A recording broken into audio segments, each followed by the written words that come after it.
This video, I'm going to introduce some calculation of center of mass in continuous system. Okay, and previously we showed that if you're doing a system of particles, there is a very special point called center of mass. And center of mass, unfortunately, most of the time, the center of mass you cannot see it. Okay, so you need to do the calculation to find the center of mass. And previously we showed a discrete formula previously we showed a discrete formula to calculate the center of mass. Okay, because most of the time we can classify a system as discrete system or continuous system. Okay, previously we showed the calculation of center of mass in discrete system, and now we want to make a little extension to calculate center of mass in continuous system. Okay, because not every object, not every system is discrete. Some systems is continuous. And the difference between the discrete and continuous, for example, in discrete system, for example, the position or the coordinate.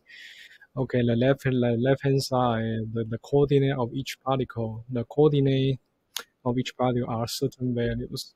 But in continuous system, so that if an object, a ball, a pen, a pen or object, each element, the coordinate of each element could be any value in this region. And in a discrete system, the coordinate of each particle is certain values in a specific region. Okay, in continuous system, the coordinate of each element, in this object, each small element called delta mi. Okay, and coordinate of delta mi could be any value in this region. Okay, let's go continuous system. Okay, so we just want to make a little extension to discrete to continuous system, and yeah, you have to familiar with this. Okay, and most of the time we start with discrete system, and then we can transform, and we transform to a continuous system. You have to be familiar with that. Okay, because this is used a lot in many engineering calculation. Okay, discrete become continuous. Okay, and in the discrete system. Oh no, why this is why can move this? Okay, and previously we showed discrete system. Your center of mass, x coordinate of center of mass, y coordinate center of mass, and z coordinate center of mass. How to calculate discrete system? If there is the x coordinate of center of mass, you just the mass of each particle times its own x coordinate, and sum over the particles, all the particles in the discrete system, and divided by capital M. Capital M is the total mass of the system. Similarly on YCOM and ZCOM, in YCOM, just each mass, the mass of each particle times its own Y coordinate, and divided by a summation of them and divided by total mass M. And ZCOM, the mass of each particle times its own Z coordinate and summation all together and divided by capital M. That's for discrete system. And if we want to transform this discrete system to continuous system, so it's very simple. Let's make each particle. Okay, the mass of each particle is very, very small. It's very small, and it's almost close to zero. Okay, but larger than zero. Okay, it's very, very, very interesting. Yeah, the delta M is very small, but it's greater than zero. Okay, and we can rewrite the formula, and discrete system will become limit delta M alpha approach to zero and summation O delta M alpha times X alpha. And the denominator, this one is just the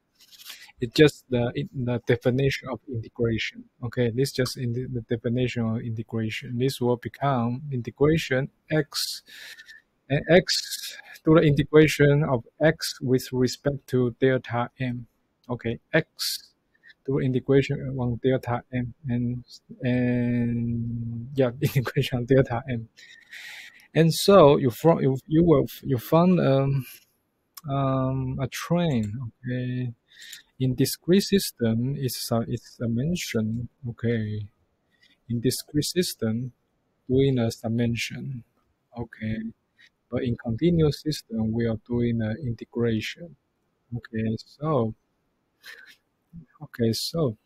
actually, it just become from summation to integration. That's all. Discrete system and continuous system. In discrete system, we're doing summation. In continuous system, we're doing the integration. Okay, so similar to YCOM and ZCOM. YCOM is just doing the integration of Y with respect to delta M, doing all integration and divided by capital M. And ZCOM is coordinate Z and doing the integration with respect to the delta M and do all integration and divided by capital M. You see there's corresponding here. Okay, here is the x delta m integration, and the left hand side is x m alpha summation. Okay. Okay, here is y delta m integration, and the left hand side is y m alpha summation. Y m alpha summation. And then the right hand side is z delta m integration, and the left hand side is z m alpha summation. Okay, you see this. It just the it just make the continuous system. It just make summation to integration. And yeah, that's it. Okay. Yeah, you see, it's very similar. But one is summation, the other is integration. They are very similar. Okay, so let's use a very simple example. Okay. Okay, suppose we have a rod. Okay, one-dimensional rod, one dimension. Yeah, one-dimensional. And let's use it's a continuous system, and what's the center of mass of this rod? And we suppose this rod density is uniform, and the length of this rod is capital L, and the mass of this rod is capital M. Okay, and let's use the center of mass formula to calculate the center of mass of the rod. But intuitively, I think you know the answer. The center of mass of the uniform rod is right at the middle. Okay, that's because it's a very simple system, so you can guess. Okay, but but in most of case, in more a little complicated case, you need to do the calculation. Okay, okay, because center of mass, like I say, you cannot see the center of mass. You need to do the calculation. Okay, so because this is a one-dimensional system, so let's just use the x. Okay, we use XCOM, this formula to calculate center of mass. Okay, because one dimension, we just assume the system is one-dimensional system.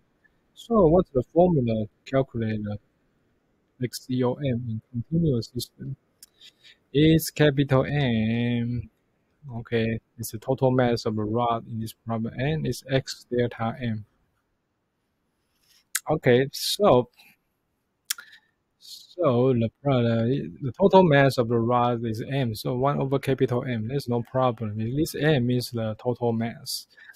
Okay, so the x coordinate. Okay, so we don't have to do anything on x. Okay, but we have to deal with what's the delta m. Okay, what's a delta m? Suppose this rod, I cut a very little piece, very little piece. This is, I call this delta m. Okay, this small piece is called delta m. And what's the delta m? How to calculate delta m? And I suppose these small pieces, the length of these small pieces called delta x. Okay, because we finally want to do the integration x on doing the integration of x with respect to delta m. But this integration we need to find a relationship between we need to find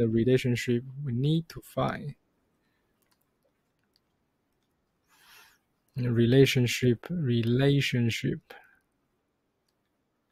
between the mass between delta m and x coordinate x. Okay, or I cannot do the integration because yeah. Also, I can more say we need to find dm is function or dm is function of x, function of x or dx. Okay. Okay, we need to find this because this integration. Yeah, I know maybe this method you just start to learn the integration because if you do this integration directly, it's not integratable. It's not integratable. So we need to transform this delta m or this dm and find its relationship to with the dx. Okay, with the dm with the relation with its relationship with dx, or it cannot be integrated. Okay, that's why we need to do. Yeah, that's why we need to replace the delta m. Okay, we want to let the delta m is some function of delta x, and then we can do the x function with respect to dx. Okay, that's integratable. Right now, it's not integratable. Okay, right now it's not integratable. So we need to find a relationship between delta m and delta x. Okay, so delta m and delta x, what's the relationship? Okay, this associate with the density. Okay, okay. Suppose the line density. Okay, the line density of the rod is line density of the rod. What's the line density of the rod? Okay, because the total mass is m and the line m we just divide it by L. That's line density. Okay, and what is delta m? Okay, what is delta m? Delta m is actually equal to line density. Okay, times delta x, right? Okay, okay, because I assume this rod is uniform density, so it's uniform density, and the total mass is m, and density is L. So the line density is capital M divided by L, and its density is uniform. So the mass of the delta M is the line density times the tiny length. Okay, so dm equal to line density times the tiny length delta x. So so finally, we will get this. Your delta m is equal to m over L times dx. Okay, so we can replace the dm by m over L times dx. So this will become m L dx. Okay,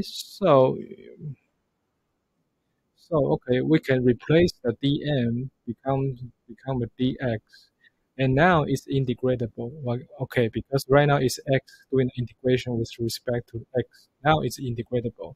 Here, it's not integratable. You need to find a relationship with between the delta m and delta x and replace the delta m. Okay, okay. So okay, I think I just it's a function of delta. EM is a function of delta x. This sounds weird. Okay, let's clean up this. Yeah, just find a relationship between the delta m and delta x, and then your integration will become integratable. Okay, since capital M and capital L is a constant, so you can factor it out. So just leave it there. Just factor it out. Just move it out. So Ln, and right now we can x dx. And now the range, okay, the range, okay, is related to the coordinate issue. Okay, so coordinate is very important. Suppose the origin is here, okay, and this is x direction. That's just I draw it. This is x direction. Okay, now I assume it's 1D problem. So the range will become the 0, 0 to L. Okay, and then okay, you see everything is okay, everything is set up. Okay, so we just do the integration. Let's do the integration. So this can cancel out. So it's L 1 over L. So this will become 1 over 2 square 0 L. So this will become L over 1 over L is 1 to L squared minus Z squared. So it will become L squared divided by 2. So it will become L over 2. Okay, let's fit our intuitive, fit our gut feeling. Okay, the center of mass of the uniform rod is just right at the middle of this rod. Okay, okay. So in this type of calculation, then I think the most important thing is here. You need to find the relationship between your delta M and your delta X. Replace your delta M with by delta X, and then makes your integration integratable. Okay, here is not integratable. Okay. I know most of students will just okay delta mx okay maybe, and then you write the answer xm, but x capital M, and then and m divided and m cancel out, and the answer is x. Uh, M answer, but that's not right. That's not right. Yeah, that's not right. Okay, okay. So this is a correct calculation. Okay. So in the next problem, okay, we just change the problem a little bit. I will make the rod as a non-uniform distribution, oh, sorry, non-uniform density, okay? And we will use the same formula to calculate center of mass of the non-uniform density rod. Okay, and see you in the next video. Okay, bye-bye. Okay, see you in the next video. Bye-bye.